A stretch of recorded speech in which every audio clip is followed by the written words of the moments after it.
Roberta Garza, nuestra compañera periodista, está en Estados Unidos, analista, columnista. ¿Cómo está, Roberta? Buenos días. Buenos Y días, todo lo que Azucena, termine y en buenos ista, días a incluyendo todos. lista. ¿Cómo estás? Ay, qué amable. Oye, Roberta, a ver, ¿qué Dime. pasa con el caso de Nazón Joaquín García? Se realizó Ujú. una audiencia. ¿Cuál es el avance? ¿Qué destaca, Roberta?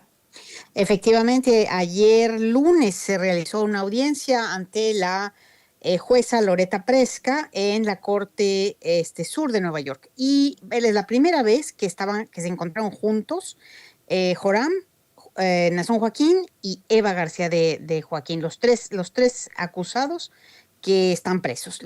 Los tres estuvieron frente a la jueza Preska, pero no se trató ningún asunto ni de Nazón Joaquín ni de Joram. Solamente se trató el caso de la fianza de Eva.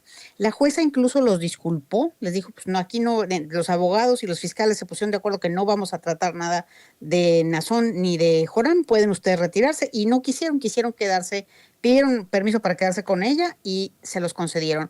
Nazón Joaquín pidió permiso para que le quitaran las esposas, Azucena, porque los tres inculpados entraron con su overol reglamentario, Ujú. con cadenas alrededor de la cintura, y de esas cadenas se sujetaban las esposas.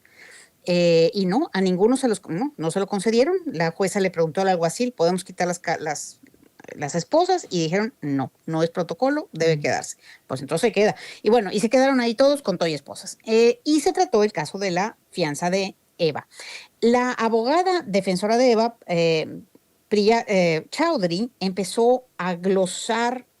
Era un poco curioso, conociendo uno la historia de los Joaquines, ¿no? Un poco curiosa la historia, porque realmente parecía una telenovela. O sea, era una viejecita dulce que se dedicaba a la caridad, que Ujú. solamente cuidaba de su familia, que estaba inválida, que la pobre ya no podía ni caminar, a pesar de que entró caminando y salió caminando.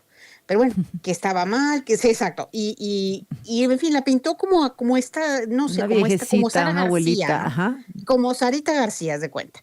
Y bueno, pues la jueza le preguntaba cosas, por ejemplo, decía, y es que tiene una lesión en la columna, tiene la columna pinchada, en cualquier momento se puede caer. Y la jueza le decía, oiga, pero es que cualquiera de nosotros en cualquier momento nos podemos caer, estando en la cárcel o no. Porque bueno, el alegato era para que le concedieran la Ujú. fianza que ella había propuesto por $5 millones. Esos 5 millones, dime. No, no, decirte, bueno, también decía que el Alzheimer y tal. Ahora es Ajá, importante. ¿Cuántos años tiene? ¿80? 80. Esta señora, Eva García, que dices tú la quieren pintar como una tierna abuelita, la Sí. señalan ¿de qué, Roberta? Mira, hay dos cargos contra ella principales y los dos conllevan sentencia de vida, que es tráfico sexual y extorsión, tráfico de crimen organizado, lavado de dinero, etcétera. Esos dos cargos conllevan cadena perpetua. Es muy difícil, habiéndole negado la fianza, que Eva dado su edad y sus circunstancias, que ella vaya a salir en libertad, porque el juicio, Azucena, va a tardar un año o quizá dos, mínimo uno, y de ahí en adelante, entre las apelaciones y yo creo que es difícil que ella vuelva a ver la libertad en algún punto. Pero bueno, la audiencia siguió transcurriendo así, y los alegatos básicamente de la fiscal, te digo que eran un poco delirantes, porque por ejemplo decían, bueno, ¿qué pasa con las complicidades de la iglesia con el poder? Y las describieron los Ujú. fiscales abiertamente, las complicidades de la iglesia con el poder en México, en donde tuvieron la facultad, y lo hicieron impunemente, de amedrentar testigos, de retener a las víctimas que iban a testificar en el caso de California, una chica que fue retenida en Guadalajara contra su voluntad durante un par de semanas hasta que la liberaron los americanos. Ujú. Ella es ciudadana americana, era ciudadana americana, esta víctima, que también está involucrada en el caso de Nueva York. Pero bueno, el asunto es que describieron todas estas cosas, y le preguntaron a la abogada, señorita Chaudhry, ¿por qué cree usted que no tenga, que ella no vaya a escapar? O sea, dado que tiene todas estas facilidades de esta red de complicidad y de protección que podría perfectamente mantenerla en México prófuga, como están otros tres coacusados, Silén García, que era el vocero y Ujú. publicacionista de la orden, y dos de las chicas que se encargaban de cultivar y de silenciar a las niñas, Azalia Rangel y Rosa Sosa, de dos generaciones Silem diferentes. García, que, qué bárbaro, cómo era agresivo, ¿no? Con los medios de comunicación que reportábamos el tema de Nazón y ahora pues Así es, no, escondido totalmente, ni sí, rastro. Oye, no. Roberta, fíjate, pues esta religión o secta sigue operando en México. Hay miembros, incluso en la política mexicana, en el Congreso, que se identifican Sí, como miembros de la luz del mundo, sí. sabiendo lo que hizo su líder, sabiendo lo que hicieron contra jovencitas, niñas, contra personas abusadas, extorsionadas, esclavizadas. ¿Qué tendría que pasar en México pues con esta iglesia, Roberto? O sea, que evidentemente pues es un grupo criminal más que una iglesia. Por supuesto, ¿no? Y de hecho, totalmente en Estados Unidos se le está tratando como tal, como una organización criminal. De hecho, esto es parte de lo que conlleva cadena perpetua, que no es un individuo cometiendo crímenes o dos o tres individuos cometiendo crímenes, que es toda una organización al servicio de conductas criminales. En México, ¿qué tendría que pasar? Pues mira, si me preguntas a mí, yo diría que por lo menos meterles una investigación seria en cuanto, por supuesto, que a la cuestión de los abusos sexuales y también en cuanto a las cuestiones financieras, que si recuerdas bien, Santiago Nieto intentó hacerlo, de hecho congeló algunas de las cuentas de la Luz del Mundo y le dieron un palo y en 3 segundos esa investigación se paró.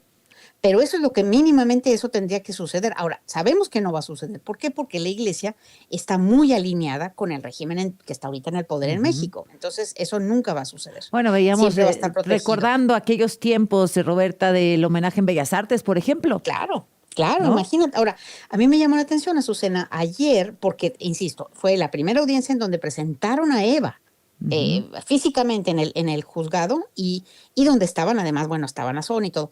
Afuera de la corte, bueno, adentro de la corte, pero y ahí no puedes hablar, no puedes hacer nada, es como un templo, o sea, tú entras, tomas notas y te callas, ¿no? Pero afuera de la corte, adentro de la corte estuvieron, pero luego salieron afuera de la corte dos señoras, dos mujeres que evidentemente eran de la Luz del Mundo. ¿Por qué? Porque, bueno, venían de colores oscuros de piso a techo, faldas largas, sus pañoletas en la cabeza, etcétera, y un hombre que esto es una conducta frecuente en la Luz del Mundo. Tienes a un grupo de mujeres que hacen lo que el varoncito que las escolta dice, y él es el que habla, y ellos solamente se quedan calladas haciendo lo que se les indica. Y en este caso fue exactamente así. Las dos mujeres, una señora mayor, una muchacha, traían dos cartulinas llamándolo, ya sabes, el grito de batalla de ellos, ¿no? Inocente, honorable. Ujú. Los 5 millones de personas de la Luz del Mundo te respaldan, etcétera, con las cartulinas, pero no dijeron ni una sola palabra. El que hablaba era él. Y lo que decía él afuera de la corte ya era que era inocente, que por supuesto que los testigos, o sea, los testigos y las víctimas habían sido pagados, que querían dinero, lo de Ujú. costumbre. Ujú. Pero lo que me llamó la atención, Azucena, es que recordemos aquella apoteósica reunión en Bellas Artes y olvídate de adentro, acuérdate que afuera había miles de personas de la Luz del Mundo vitoreándolo, gritándole santo, santo, o sea, casi haciendo vallas cuando entraba la gente. Ellos no estaban invitados a la celebración porque eran pueblo llano, pero estaban vitoreando y eran muchísimas personas. Y ahorita solamente hubo tres, Lo que tres dicen, personas. lo que dicen es que eso es la representación de Jesucristo en la tierra, ¿no? Así, tal cual. Pues ¿Estás de bueno, acuerdo? Eso sí, dicen. no, Eso no es. lo había oído, pero Sí, sí, eso dice la luz del mundo. sí. Hay pruebas suficientes, Roberta, por más A que mí se me quieran negar. parece, sí, no, bueno, mira, el caso de California fue un error de los fiscales, que lo que hizo que accedieran a que él se declarara culpable y que se le bajaran las penas, pero pruebas había desde entonces. Ahora, pues, conociendo a los fiscales en Nueva York, que son bravísimos, sí, yo creo que va a ser muy, muy, no solo son bravísimos, sino son muy cuidadosos en sus procesos. Yo creo que va a ser muy difícil, se le ve muy Ujú. complicado que esto tenga una buena resolución para ellos. Y tú puedes decir, bueno, pues es un criminal como cualquiera, pues se puede declarar culpable aquí también y convertirse en un testigo, qué sé yo. Ujú. Pero para ellos es muy, el golpe cuando se declararon culpables en California fue durísimo, porque ¿cómo que se declaró culpable? Si es un santo, ¿no?